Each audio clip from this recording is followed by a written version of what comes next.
see on üks minu varajastest jõulukingitustest. K18 Live-In molekulaartasandil mingi mask K18 väga popp.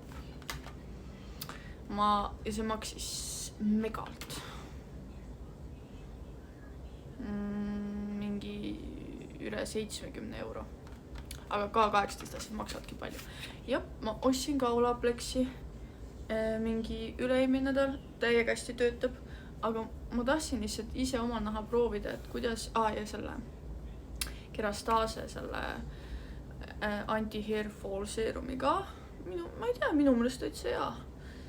Juuksed on küll nagu kuidagi paremad vist. Aga seda on veel vara öelda, kasutame edasi. Aga see K18, kõik kiidavad seda takka, kõik ütlevad, et see on mega hea, et see ühesõnaga ma pidin selle ära proovima, sest ma olen ikka ka ju naiste rahvas. Ja hind oli krõbe, aga so what. Ja seda tuleb siis kasutada niimoodi, et sa pesed oma pea ära, siis sa ei pane, šampooniga pesed ära, siis sa ei pane endale balsamit pähe, sest et ChatGPT ütles, kui sa paned sinna balsamit pähe, siis see asi ei tööta. Et see kuidagi sulgeb selle, balsam sulgeb mingisuguse selle kutikiilu või mingi asja juustes ja siis see sinna sisse ei lähe. Ehk siis ChatGPT sõnul tuleb kõigepealt juuksed ära